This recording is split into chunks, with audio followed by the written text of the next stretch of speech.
Caps for Sale, a tale of a peddler, some monkeys, and their monkey business. Told and illustrated by Esphyr Slobodkina.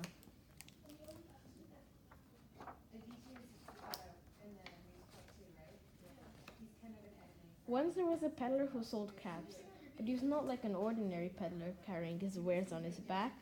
No, he carried them on top of his head. First he had his own checked cap, then a bunch of gray caps, a bunch of brown caps, then a bunch of blue caps, and on the tippy top, a bunch of red caps. He walked up and down the streets holding himself very straight so as not to upset his caps. As he went along, he called, "Caps!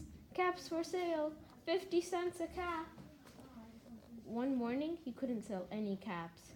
He walked up the street and he walked down the street calling, "Caps! Caps for sale! 50 cents a cap!" But nobody wanted any caps that morning. Nobody wanted even a red cap. He began to feel very hungry, but he had no money for lunch. "I think I'll go for a walk in the country," said he. And he walked out of town, slowly, so as not to upset his caps. He walked for a long time until he came to a great big tree. "That's a nice place for a rest," thought he. And he sat down very slowly under the tree and leaned back little by little against the tree trunk to guess what, so as not to disturb the caps on his head. Then he put up his hand to feel if they were straight.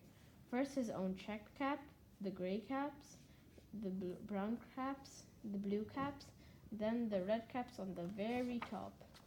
They were all there, so he went to sleep. He slept for a long time. When he woke up, he was refreshed and rested. But before standing up, he felt with his hand to make sure his caps were in the right place. But all he felt was his own checked cap. He looked to the right of him, no caps. To the left, no caps. To the back of him, still no caps. He looked behind the tree, no caps. All hope must be lost until he looked up into the tree. And what do you think he sees? Monkeys. On every branch sat a monkey. On every monkey was a gray, brown, blue, or a red cap. The peddler looked at the monkeys. The monkeys looked at the peddler. He didn't know what to do. Finally, he spoke to them. "You monkeys, you," he said, shaking a finger at them. "You give me back my caps." But the monkeys only shook their fingers back at him and said, "Tss, tss, tss." This made the peddler angry. So as he shook both hands at them and said, "You monkeys, you must give me back my caps." But the monkeys only shook both their hands at him and said, "Tss, tss, tss." Now he felt quite angry. He stamped his foot and said, "You monkeys, you better give me back my caps." But the monkeys only stamped their feet back at him and said, "Tss, tss, tss." But by this time the peddler was really angry, very, very angry.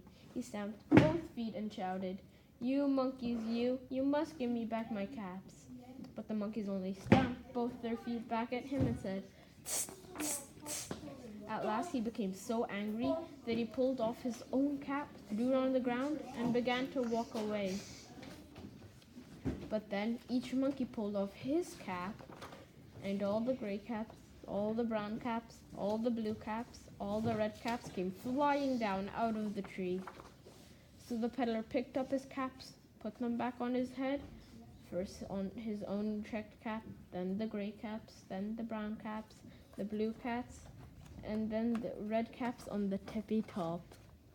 And slowly, he walked back to town calling, "Caps! Caps for sale! 50 cents a cap!" The end.